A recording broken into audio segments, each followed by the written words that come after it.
Boa noite, estamos ao vivo com a nossa live Cleverson Vale, de segunda a sexta, sempre às 21 horas, e hoje trazendo aí um assunto sobre vida e ministério com o pastor Tarcísio Farias Guimarães, da PIB Divinópolis, Primeira Igreja Batista em Divinópolis.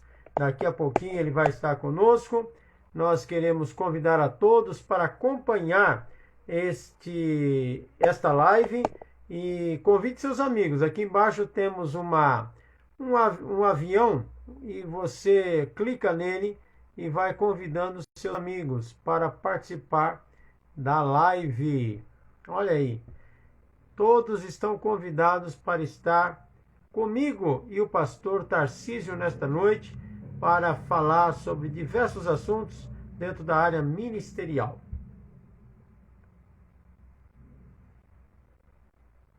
Nayara Silva, boa noite.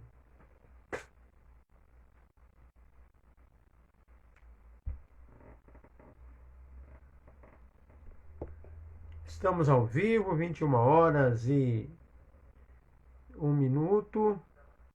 Estamos aguardando o pastor Tarcísio, já chegou, nosso convidado. Vou chamá-lo aqui.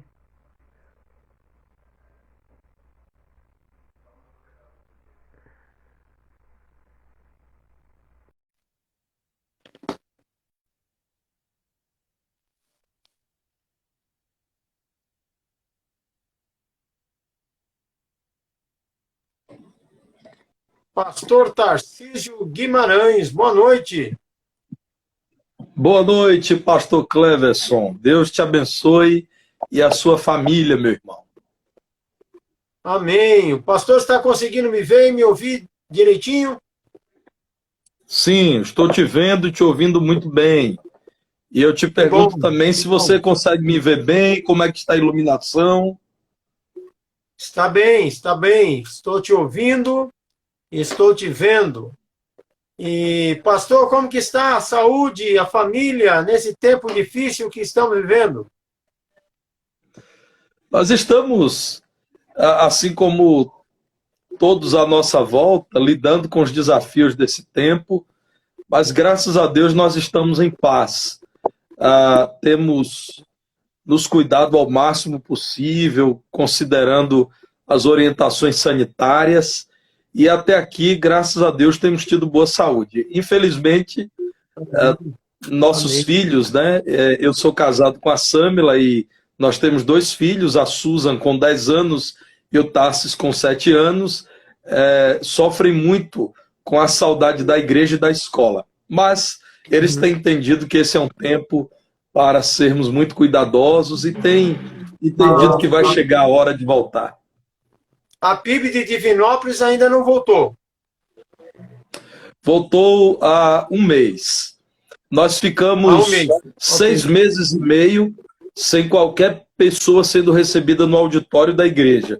E então, no dia 24 de setembro, nós retomamos. A legislação aqui permite cultos com duração de 1 hora, com no máximo 100 pessoas, desde que respeitado o limite de 2 metros de distância em relação às demais pessoas. E é o número que temos tido em média. Muito bem.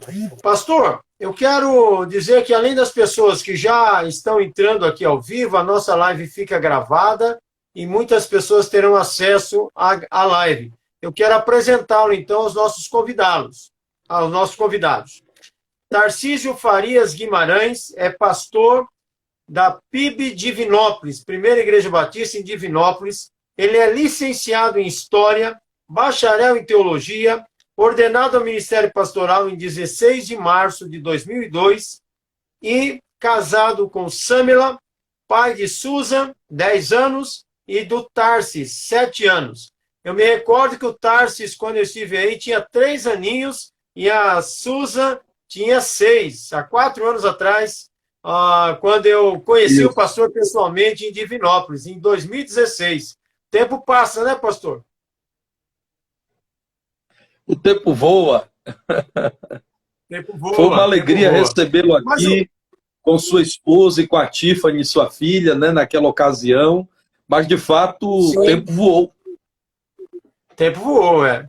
A minha filha era uma adolescente, de 15 anos, agora já está com 19, já é uma jovem. Isso.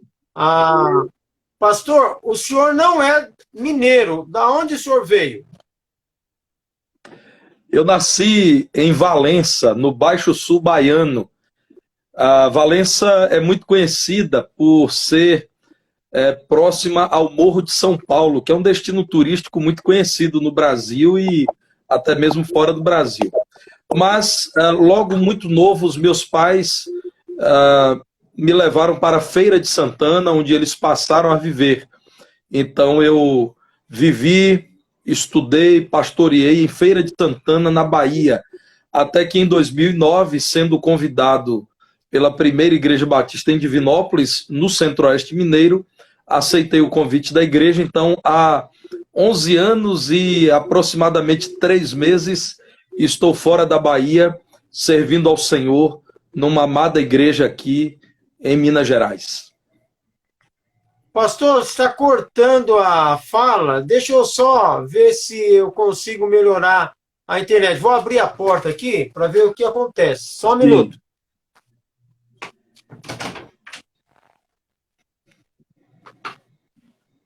O senhor está me ouvindo bem, sem cortes? Sim, estou ouvindo muito bem e estou te vendo muito bem também. Ok. Eu estou vendo, mas a voz está picotando aqui para mim. Vamos ver se melhora agora, que eu talvez é o sinal aqui. Pastor, o senhor como que foi a sua infância, a sua adolescência, juventude? Quais são as boas lembranças desta época? Pastor Cleverson, eu dou graças a Deus porque tenho como grande referencial da minha vida o Evangelho de Jesus Cristo. A minha família não é uma família com tradição evangélica, muito menos batista, e eu apresento aqui a origem daquilo que me deu a razão de viver, que é Cristo, na conversão dos meus pais, na primeira Igreja Batista de Feira de Santana, no ano de 1980. Eu tinha alguns meses de nascido, quando os meus pais, já tendo algum anseio por vida com Deus, em especial a minha mãe, sob influência da minha avó paterna, ouviu o Evangelho pelo rádio e desejou conhecer uma igreja de Cristo. E ela disse que num dia ela estava dentro de um ônibus, um coletivo, e ela orou ao Senhor pedindo direção de Deus para conhecer uma igreja na qual ela pudesse servir ao Senhor e entender melhor o Evangelho. E ela disse que quando ela encerrou essa oração e olhou para fora, ela viu escrito Primeira Igreja Batista de Feira de Santana. E ela decidiu conhecer aquela igreja. E Deus abençoou muito meus pais, porque um homem de Deus era o pastor daquela igreja, o pastor Arlécio Franco, que hoje lidera a Igreja Batista do Barro Preto, em Belo Horizonte. Naquela igreja, a PIB de Feira, eu fui, então, orientado nos primeiros anos da vida cristã. Meus pais foram batizados e somente saímos dali porque a minha família, sob orientação daquela igreja, iniciou um trabalho missionário no bairro em que morávamos, e aquele trabalho evangelístico deu origem a uma igreja. Então, a nossa saída da PIB de Feira de Santana foi pela melhor das razões, que foi o fato de termos visto ser organizada uma igreja batista no bairro em que morávamos. Uma outra excelente memória que tenho é da oportunidade que tive de estudar em excelentes escolas na cidade de Feira de Santana. Minha mãe professora, e eu estudei por muitos anos numa excelente escola. E quando então chegou ao fim a adolescência, tendo convicção do chamado de Deus, eu pude estudar paralelamente teologia no Seminário Teológico Batista do Nordeste e História na Universidade Estadual de Feira de Santana. Muito bem. Pastor, o pastor Gerson Bastos está dizendo aqui que foi batizado na PIB de Feira. Gerson é pastor aqui em São Paulo, na cidade de São Paulo, capital, meu amigo. Ele está dizendo que foi batizado aí também. Pastor Gerson, conhece o pastor Tarcísio pessoalmente? Eu acho que não, ele é bem mais velho que o pastor Tarcísio. Pastor Tarcísio deve ter uns 25 anos. É isso, pastor? 25, 26 anos? 40 anos de idade, meu irmão. Já tem 40? Mas eu agradeço a sua generosidade. E pergunto ao pastor Gerson, quem foi o pastor que o batizou? Porque eu estudei. É isso, eu estudei a história da PIB de Feira de Santana, e se ele disser qual é o pastor que o batizou, é possível que eu tenha um referencial. Uhum. Ele disse que a mãe dele era de lá também, né? E a mãe dele. Quem é que batizou a sua mãe, pastor Gerson? Então, pastor, saindo da adolescência, da juventude, fale um pouquinho da sua conversão e seu chamado ao ministério. Como que ocorreu? Olha, pastor Cleverson, eu não sei precisar o dia da conversão, mas eu sei da época. Eu tinha 5 anos de idade e naquela congregação da PIB de Feira de Santana, que depois foi apoiada pelo missionário Neil McSchutz, eu estava num dia ouvindo a mensagem do Evangelho e o pregador era um seminarista, que era o dirigente da congregação. Hoje é o pastor Valério Afonso Martins. E eu lembro, muito pouco por conta da idade, mas acredite, eu tenho a lembrança clara de que ele falava sobre o céu. E ele dizia que quem queria viver eternamente no céu, quem queria viver para todo sempre com Jesus, precisava entregar a sua vida a Jesus. E eu, como uma criança, entendi a maravilha dessa promessa da vida no céu, e entendi que eu deveria crer em Jesus de todo o meu coração para ir morar no céu. E então, com 5 anos de idade, publicamente, eu confessei Jesus como meu Salvador. Bem, eu jamais deixei a Igreja de Jesus.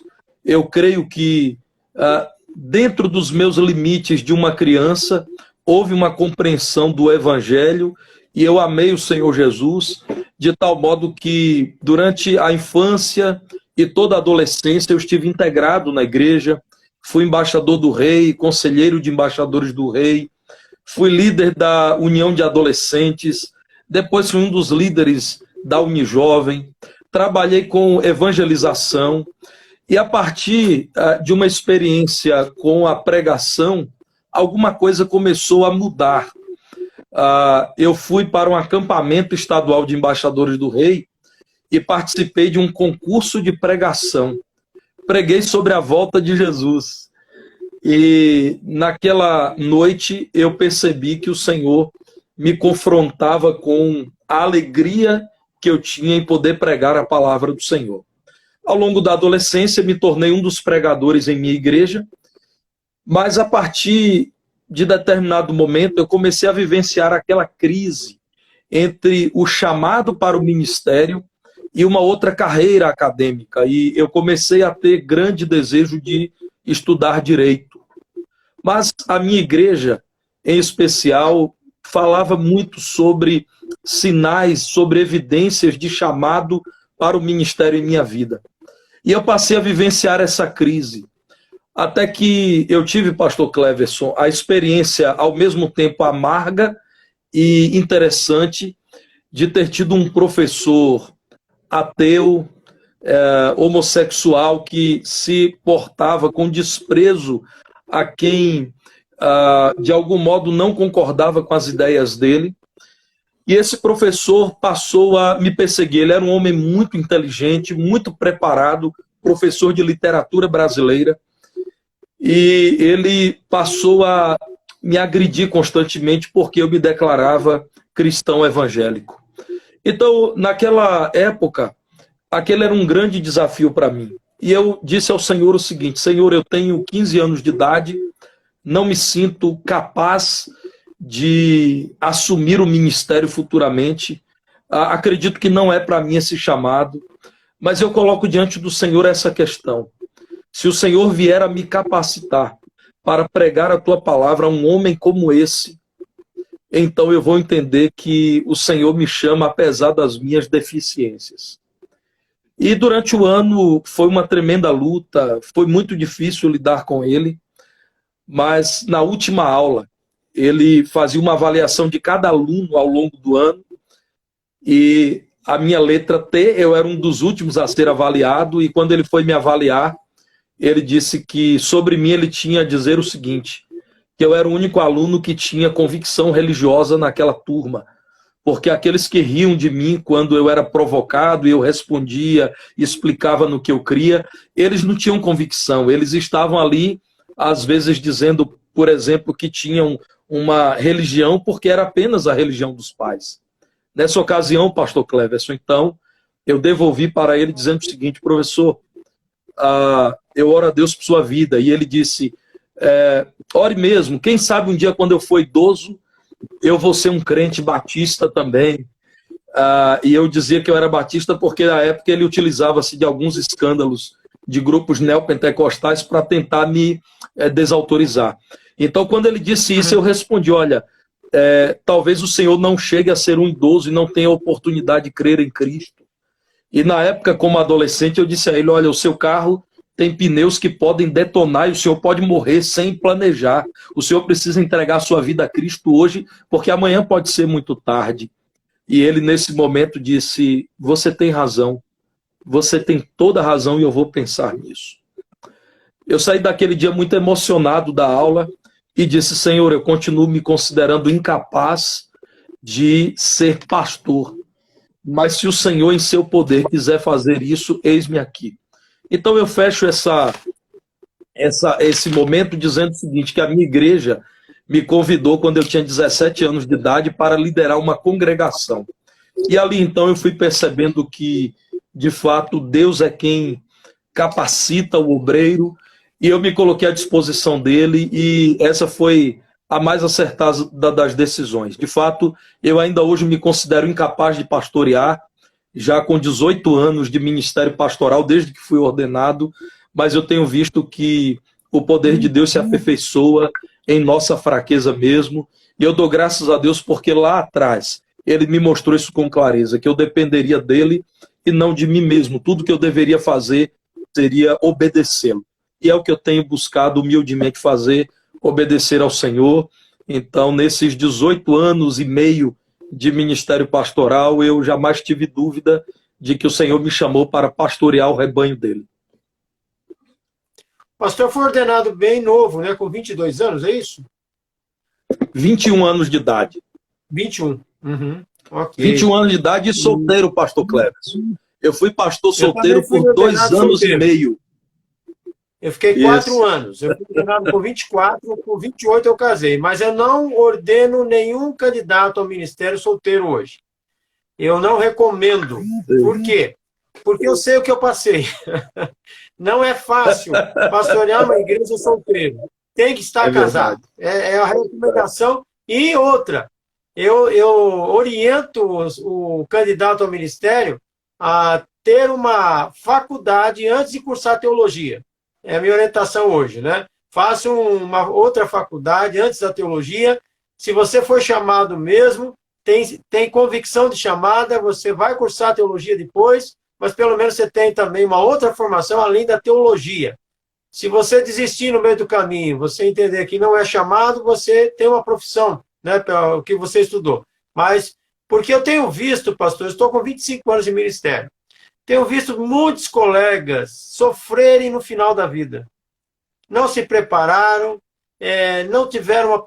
não pagaram uma aposentadoria, nem casa tem, e vive às mínguas. Isto, eu tenho orientado os futuros pastores a se prepararem antes de entrar no ministério. Não depender apenas da casa pastoral, daquilo, que aquilo lá é provisório. O dia que ele deixar o ministério, ele tem que deixar e tem que ir para um lugar dele, né? E muitos pastores não têm o seu próprio lugar. Mas, pastor, quantas igrejas já pastoreou até hoje? Eu pastoreei poucas igrejas. Eu liderei uma igreja, a primeira igreja batista em Esplanada, quando ainda era seminarista. E depois de ordenado, eu pastoreei de 2002 a 2009 a Igreja Batista Nova Alvorada, em Feira de Santana. de 2009 até os dias de hoje, a primeira Igreja Batista em Divinópolis. Nos próximos dias, a partir do dia 4 de novembro, eu assumirei interinamente a quarta Igreja Batista em Divinópolis. Ok. Aí, quantas igrejas Divinópolis possui? Nós somos 8 igrejas batistas, filiadas à Convenção Batista Brasileira, e 2 congregações da primeira igreja. Então, nós somos 10 templos aqui na cidade. Ok. São quantos habitantes aí, pastor, Divinópolis? Aproximadamente 240 mil habitantes é a informação mais atualizada que tenho do IBGE. Uhum. Muito bem. O que significa que precisamos organizar muitas outras igrejas, 10 igrejas para uma população de 240 mil habitantes, é uma igreja para cada 24 mil. É muito pouco. A Junta de Missões Nacionais orienta uma igreja para cada 10 mil, né? Foi feita uma pesquisa tal, que este é o ideal, uma igreja para cada 10 mil pessoas. Então, cabe mais igrejas aí sim, né? Em Divinópolis. Sim, é verdade. Temos orado por isso e temos trabalhado por isso. A nossa oração ao Senhor é que ajude as igrejas aqui da nossa cidade a se multiplicarem por meio de congregações. Por enquanto, somente a primeira igreja mantém congregações, são 2 em Divinópolis e 4 em outras 4 cidades da região. Nós temos orado ao Senhor para que outras igrejas também consigam avançar nesse aspecto, porque de fato nós estamos numa cidade polo com grandes oportunidades para a expansão do reino de Deus e necessitamos de um número maior de igrejas que sejam autossustentáveis, que sejam autogovernáveis, que sejam autopropagadoras, porque esse é um desafio aqui da nossa região, é muito semelhante ao interior do estado de São Paulo, em que temos muitas igrejas que têm dificuldade de automanutenção. E nós aqui lidamos com essa dificuldade, rogamos a Deus que nos permita vencer esse desafio, que é ter todas as igrejas tendo uma boa condição de se manter, para que possamos também gerar outras igrejas saudáveis. Uhum. Vocês estão a quantos quilômetros da capital, BH? Em média, 120 quilômetros de Belo Horizonte. Mais ou menos 1h30, 2 horas de carro. 1h e 45 minutos. São 2 rodovias, uma delas está completamente duplicada, a outra parcialmente. Então, 1h e 45 minutos é a média de tempo que gastamos. Muito bem. Pastor, conte para nós 2 experiências vividas na PIB Divinópolis, que marcaram o seu ministério aí. Pelo menos 2. Meu irmão, uma grande experiência que eu tenho tido aqui tem sido com o Ministério Carcerário. Desde o ano de 2011, que a igreja estabeleceu uma efetiva ação missionária dentro do presídio Floramar. É um presídio que hoje reúne aproximadamente 800 detentos, e até então a nossa igreja, assim como algumas outras denominações, realizava cultos e visitas esporadicamente. Mas em 2011, o nosso ministro de evangelização e discipulado, que à época era o querido pastor Alex Oliveira, estabelecemos um trabalho ali, porque estávamos já há um bom tempo pregando a palavra, discipulando, e chegou o momento de batizar. Então batizamos os primeiros crentes dentro do presídio e ali fundamos, com a autorização da igreja, a Congregação Batista da Liberdade. Essa congregação, ela realizava os seus trabalhos nos 3 pavilhões masculinos e no pavilhão feminino. E nós tínhamos líderes em cada pavilhão, eles recebiam literatura, bíblias, e uma vez por semana estávamos ali para orientar, pregar, discipular, aconselhar. Inclusive foi criado o coro, um coral chamado Vozes da Liberdade, um coral evangélico de detentos convertidos a Cristo. passamos a trabalhar de fato como uma congregação, com o acompanhamento dos membros, com o discipulado, escola bíblica, ceia do Senhor sendo celebrada, batismos sendo celebrados no pavilhão 2, com uma piscina de plástico, e assim nós temos realizado o trabalho ali. Infelizmente, nesse período da pandemia, nós tivemos uma grande dificuldade, estamos tendo, ainda não temos autorização para retomar os trabalhos, por se caracterizar como uma área de risco iminente de propagação do vírus, né, de transmissão da Covid-19. Mas esperamos em Deus que em breve possamos retomar o trabalho. Esse tem sido um tempo desafiador lá, mas já temos muitos frutos, inclusive na igreja, membros da igreja que são egressos do sistema carcerário e que estão firmes em Cristo. A segunda experiência que eu quero destacar diz respeito agora à pandemia. Trabalho difícil, né? Mas recompensador. Ver vidas salvas dentro dessa sistema carcerário é um trabalho desafiador, em que Deus continue abençoando toda a equipe da PIB Divinópolis nesse trabalho de Amém. Pregação do Evangelho aos presidiários. Né? Amém. Uma segunda experiência que destaco é muito atual, diz respeito ao ano de 2020. A nossa igreja foi surpreendida, como acredito que a igreja em Vila Natal, que é liderada pelo irmão, também foi surpreendida com a interrupção das atividades presenciais, com a dificuldade para cumprirmos o nosso calendário, o nosso planejamento anual. Mas eu tenho insistido há anos aqui na igreja que uma igreja verdadeiramente bíblica, uma igreja neotestamentária, ela não simplesmente tem pessoas que fizeram adesão àquela igreja, motivadas, por exemplo, por boa música, por localização geográfica, por infraestrutura do Ministério Infantil.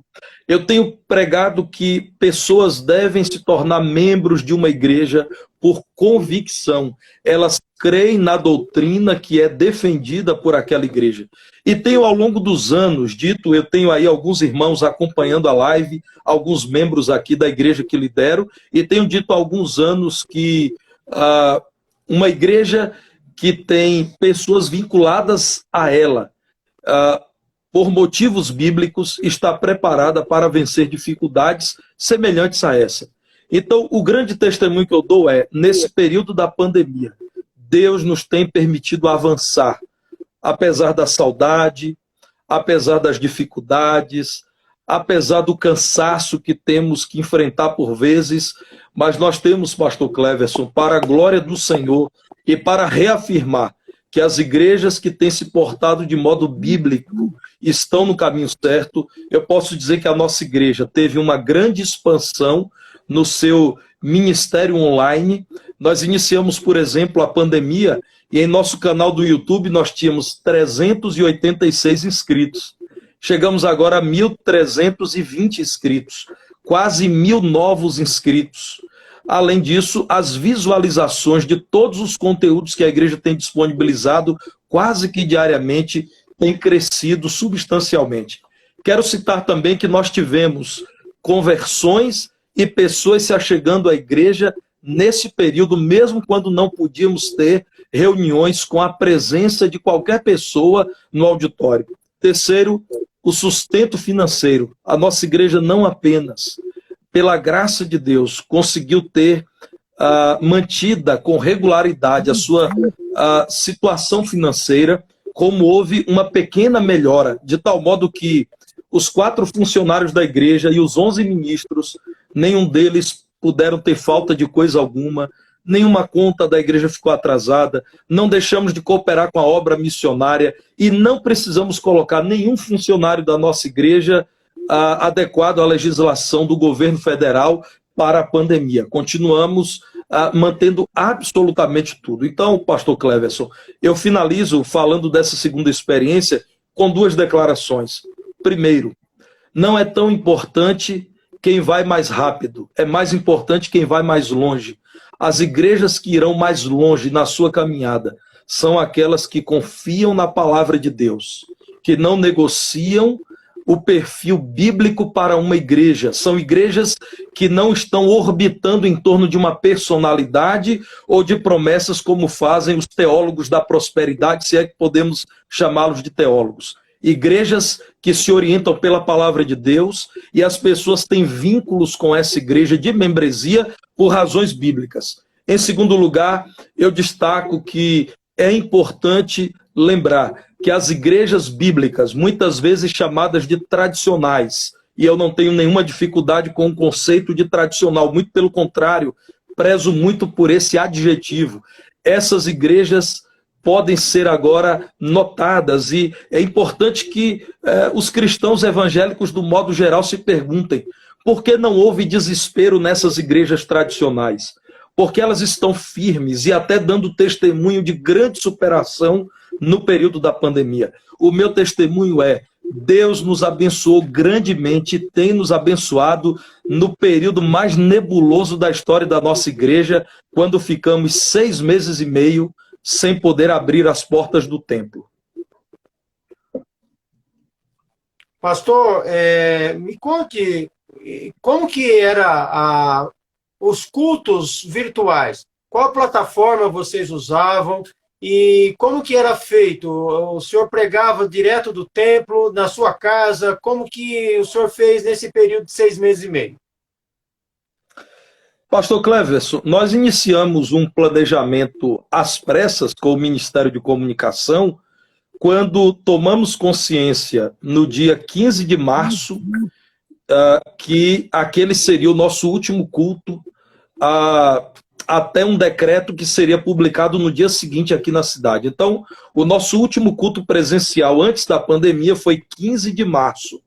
De modo que fizemos um planejamento rápido e ele sofreu muitas alterações. Nós iniciamos no estúdio de som da igreja, transmitindo o culto por 2 plataformas, Facebook e Instagram. Logo percebemos que estava difícil e então fizemos a seguinte mudança. Decidimos, até para evitar a transmissão do vírus, que os 4 ministros de tempo integral da sede iriam gravar os cultos de sua própria residência. Então, durante os meses de abril, maio e junho, eu preguei aqui desse local em que eu estou, que é o escritório, no apartamento em que moro. Então, nós somos 4, uma equipe de 4 na sede.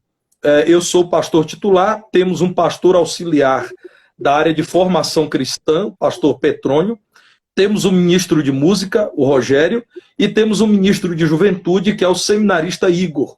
Então, nós tínhamos reuniões diárias, planejávamos, cada um gravava a sua parte, e esse trabalho era editado e disponibilizado no YouTube. A partir do mês de julho, 5 de julho, nós decidimos retornar ao templo, sem a presença de pessoas no auditório, e transmitir os cultos ao vivo.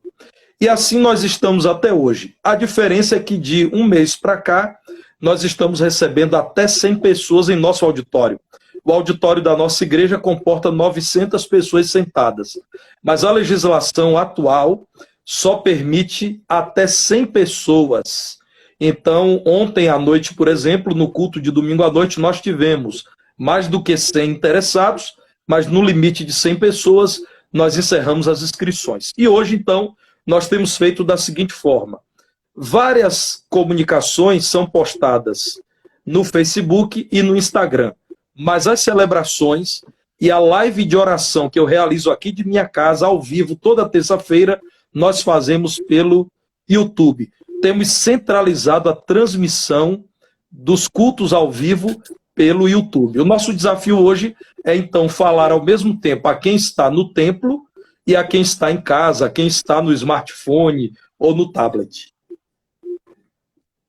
O prefeito aqui, a semana passada, liberou até 60% da capacidade de cada templo. Então, se o templo comporta, no caso de vocês, 900, então seria 60% da capacidade do templo, que daria mais de 500 pessoas, né?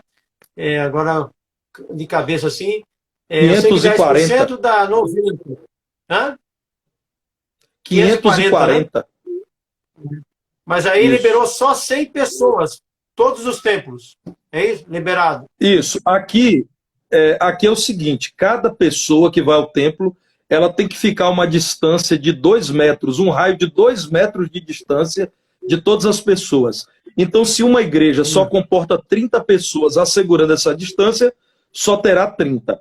Mas as igrejas que comportam 100 pessoas respeitando essa distância, então podem receber 100 pessoas. É o nosso caso. Nós poderíamos receber um pouco mais que 100, mas o decreto limita a cultos de 1 hora, com o máximo de 100 pessoas, mantendo distâncias de 2 metros de uma para outra, a não ser que vivam na mesma casa, usando máscaras, e algumas outras instruções, como não acionar o sistema de refrigeração, usar álcool gel em diversos pontos, aferir temperatura, né? Nós temos tido aqui essas restrições. Uhum. Todo mundo de máscara, então, né? Todo mundo de máscara. Nós só tiramos as máscaras no momento em que vamos falar o microfone.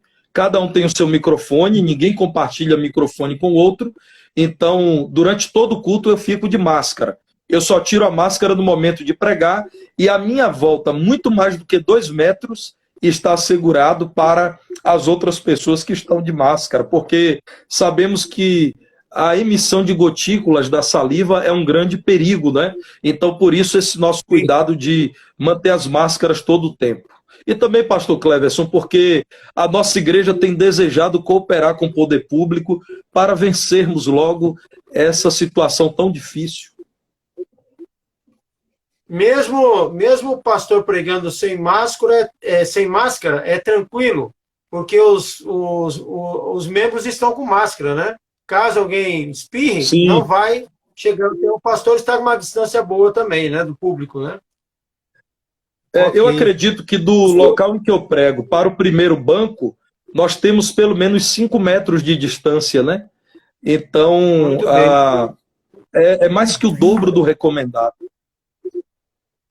E não fica ninguém atrás? O coral, o pessoal do louvor, não, né? Nós não temos usado coral, nós temos as atividades do coral suspensas, porque dificultaria muito o ensaio dos coros da igreja por conta da distância, da necessidade de aglomerar as vozes, né? Então, na plataforma da nossa igreja, nós temos espaço suficiente para que os instrumentistas e os vocais guardem essa distância mínima de 2 metros. Muito bem. Pastor, o senhor já falou que hoje são 4 ministros de tempo integral e mais 4 funcionários. No início o senhor falou de 11 pessoas no colegiado, contando com os pastores de congregação, é isso? Isso. São 11 ministros e, na verdade, pastor, são 10, porque recentemente um deixou a nossa equipe. Então são 10 ministros, eu estou agora atualizando aqui enquanto falo, e 4 funcionários, né? Um porteiro, 2 zeladoras e uma secretária. Então nós temos, além desses, os ministros da igreja. Então são 4 que atuam fora, 4 nas congregações, é isso? Na verdade, nós temos agora um obreiro na congregação do Alinsuque, um obreiro interino na congregação do Vale do Sol, um na cidade de Cláudio, um na cidade de Abaeté, um na cidade de Cristais e o outro na cidade de Carmo do Cajuru. Então são 6 mais 4 da sede, dá um total de 10. Sendo que um que está na sede é interino em uma dessas congregações. Uhum. Quantos membros atualmente a PIB de Divinópolis possui? São 765 membros. Uhum. Na sede nós temos aproximadamente na sede nós temos aproximadamente 590 membros. E nós temos nas congregações aproximadamente 175 membros. Somando as congregações, né? Sim, todas as congregações. Ela já é uma igreja centenária, é isso? Sim, nós comemoramos no ano de 2019 os 100 anos da igreja. A nossa igreja foi organizada pela primeira Igreja Batista de Belo Horizonte no dia 27 de julho de 1919, com apenas 31 membros. No ano passado, do mês de fevereiro ao mês de julho, durante 6 meses, nós comemoramos os 100 anos dessa igreja, que é a mais antiga igreja evangélica da cidade e a mais antiga igreja batista também.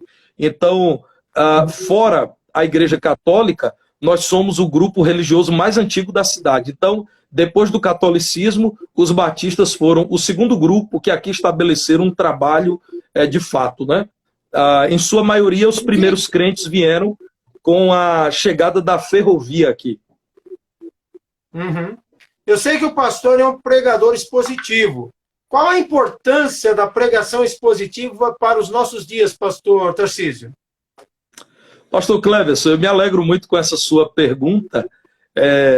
Nenhuma pergunta é planejada, todas têm sido de fato colocadas aqui enquanto conversamos, mas essa é uma pergunta que, se eu pudesse sugerir ao irmão fazer, eu teria sugerido, e graças a Deus eu posso falar. Pastor Cleverson, é uma questão, a meu ver, de destaque à palavra de Deus. Eu me considero muito limitado para lançar ideias no púlpito. Eu preciso reconhecer que as ideias do Senhor são excelentes, e essas ideias, na verdade, a vontade dele, que eu estou chamando aqui de ideias, apenas de modo ilustrativo, estão todas essas ideias reveladas por ele em sua palavra. A pregação expositiva nada mais é do que ler o texto bíblico com a convicção de que é a palavra de Deus.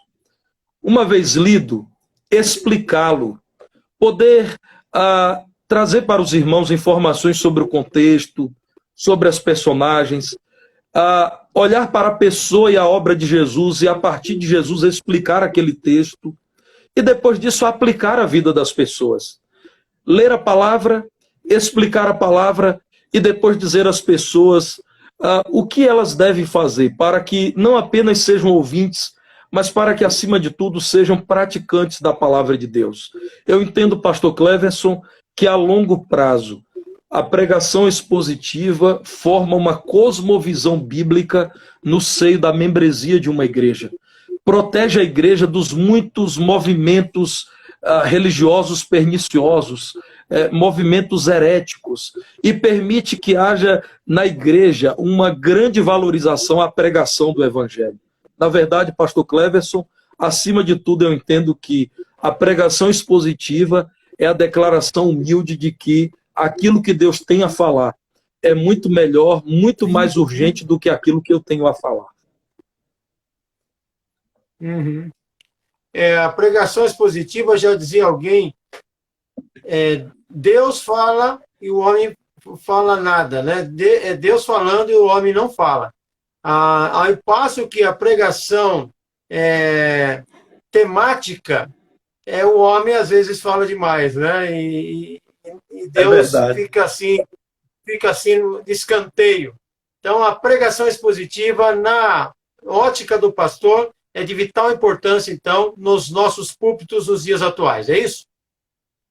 Sim, é verdade. E eu completaria o que o irmão disse da seguinte forma: na pregação expositiva, enquanto Deus fala, o homem se cala. É verdade. Eu sou realmente um admirador da pregação expositiva.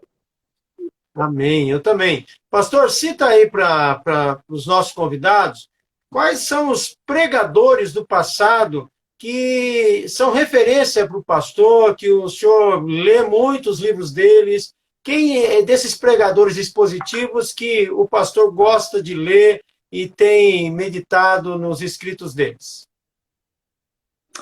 Então vamos lá.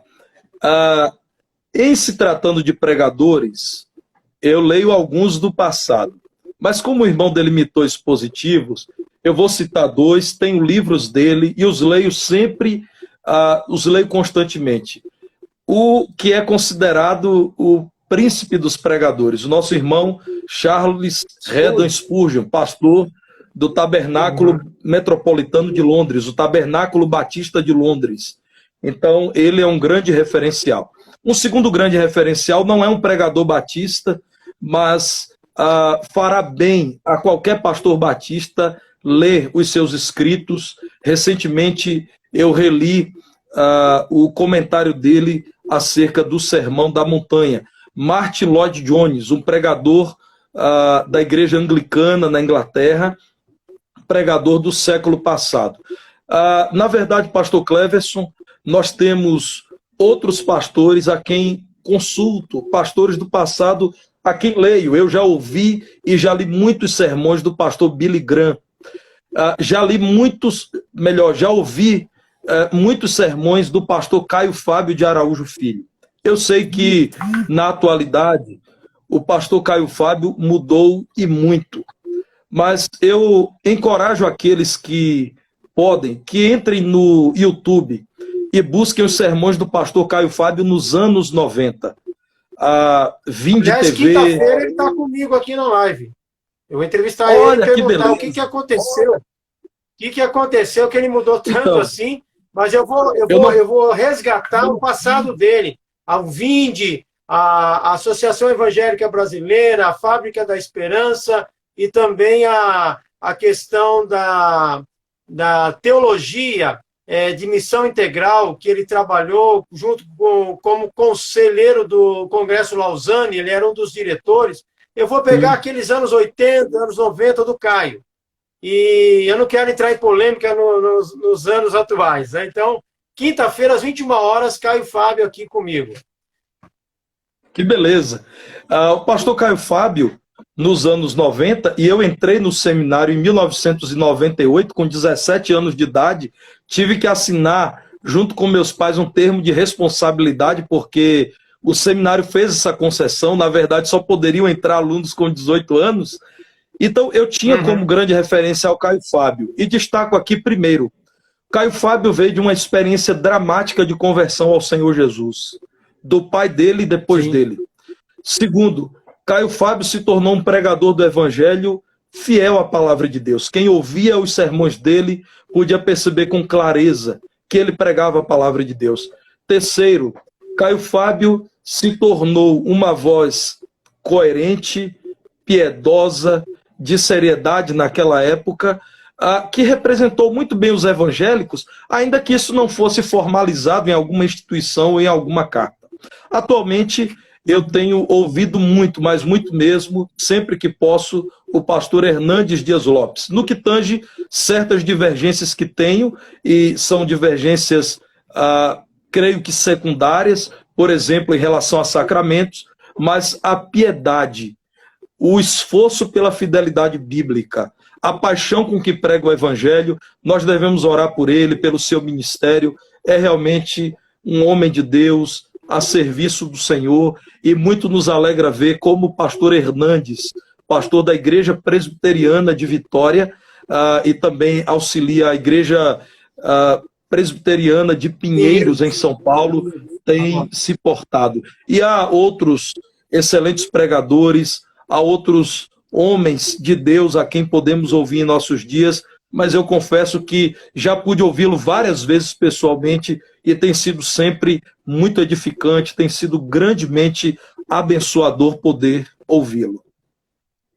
O pastor citou dois presbiterianos, né? O Caio é ex-presbiteriano, mas ele também era presbiteriano, né?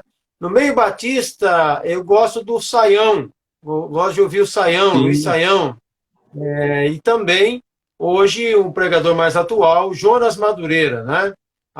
Que se destaca aí no nosso meio batista. E tem poucos, né? A gente tem, o pastor citou aí pastores presbiterianos, porque falta referência no meio batista, né? Mas espremendo aí dá para sair alguma coisa no nosso meio também, não dá, pastor? Sim, eu concordo contigo. Eu ouço muito o pastor Luiz Saião, gosto demais. Eu quero citar um outro pregador que é bíblico, profundo, piedoso e tem uma história como pastor que é inspiradora. O pastor Arlécio Franco, que está há 35 anos no pastorado da maior igreja batista da nossa denominação em Belo Horizonte, que é o pastor Arlécio. Aliás, já citei o nome dele. Ele batizou meus pais mas não é por isso que eu estou recomendando, é por tê-lo ouvido diversas vezes. Quem puder acessar no canal do YouTube a Igreja Batista do Barro Preto em Belo Horizonte, ouvirá um extraordinário pregador do Evangelho, um pregador batista que nos motiva a servir melhor ao Senhor, a amar mais ainda a Cristo e nos motiva a tratar o púlpito com muita seriedade. Eu recomendo o pastor Arlécio Franco. Amém. Esse eu não conheço, só ouvi dizer, nunca ouvi pregar. Vou acessar o YouTube. O pastor já ouviu falar do Ari Veloso, né? O saudoso Ari. Chegou a ouvir? Sim, Ari Veloso. Ari Veloso? Que era sim. Que era do Morumbi, aqui em São Paulo. Chegou a ouvi-lo? Era pastor do Morumbi e palmeirense doente. Sim, palmeirense doente. Hoje está o Lisânias Moura, lá fiz uma live com o Lisânias, que substituiu o Ari há um tempo atrás, né? Mas tem vários pregadores bons no nosso meio também. O pessoal ali do Palavra da Vida, eu gosto muito de ouvir o Helder Cardim, não sei se o pastor conhece, o chanceler do Palavra da Vida. Tem vários outros aí, e jovens pastores surgindo também, pregadores expositivos, né? Mas, graças a Deus... Nós temos também o pastor João Soares da Fonseca. É da PIB do Rio, né? PIB do Rio. PIB do Rio. Excelente pregador. Eu gosto do Fausto Vasconcelos também, nosso atual presidente da CBB, né? E ele prega muito bem também. Mas temos também o pastor Tarcísio Guimarães, que eu gosto demais de ouvi-lo também, viu, pastor? Gosto demais. Que continue assim, firme na doutrina, e os seus escritos também me inspiram bastante. Quando tem oportunidade quando o pastor escreve, eu me inspiro bastante nos seus escritos também. Pastor, estamos caminhando ao fim da nossa live. O tempo voou. Mas eu gostaria que o pastor encerrasse com uma palavra de oração. Quero agradecer muito mesmo o pastor ter aceito o nosso convite. Com certeza, enriqueceu muito a nossa live. E que Deus abençoe o pastor, a irmã Samela, os filhos e toda a igreja PIB de Divinópolis. E Deus continue abençoando todos vocês aí. Obrigado mesmo, viu, pastor Tarcísio? Meu irmão, Deus te abençoe, a sua família e a Igreja Batista em Vila Natal. Vamos orar. Graças te rendemos, Senhor, quando chegamos ao final deste dia que o Senhor nos permitiu vivenciar. Sabemos que este é também um dia que o Senhor fez, nos alegramos e nos regozijamos nisto, na obra de tuas mãos. Muito obrigado, Senhor, porque temos tido nesse espaço a oportunidade de compartilhar acerca da vida com o Senhor, da maravilha que é a vida na tua presença, servindo ao Senhor. Ó Deus, permita que cada pessoa que tem participado dessa live ou que acessará esse conteúdo decida manter ou colocar a sua vida nas mãos do Senhor. Abençoe o pastor Cleverson, o rebanho que o Senhor confiou ao teu servo. Permita, Senhor, que haja sempre nele disposição, desejo sincero de trabalhar em prol do crescimento do teu reino. Nós te rogamos, ó Pai, nos dê nesse tempo desafiador fé, aumenta-nos a fé, a fim de vencermos as lutas desse tempo e, para a glória do teu nome, continuarmos espalhando a boa semente, a semente da salvação. Oramos em nome de Jesus. Amém. Amém. Pastor Tarcísio, nós temos amanhã o pastor Marcelo Bárcia, aliás, empresário Marcelo Bárcia, que ele trabalha com startup, empreendedorismo, e é um dos professores da Missão Mais, missão de apoio à igreja sofredora. E ele dá a matéria BAM, Business as Mission, negócios como missões. E ele vai falar um pouco como que acontece isso. Amanhã às 21 horas. E quarta-feira, todo pastor não poderia perder essa live. Quarta-feira com o pastor Noélio Duarte, a voz do pastor. Como trabalhar a voz do pastor. Será uma live aí imperdível. Divulga aí para os seus ministros auxiliares também. 21 horas na quarta-feira. Obrigado, pastor. Fica com Deus. Todos que estão aqui acompanhando, Deus abençoe. E aos que irão acompanhar. Até mais. Amém. Obrigado.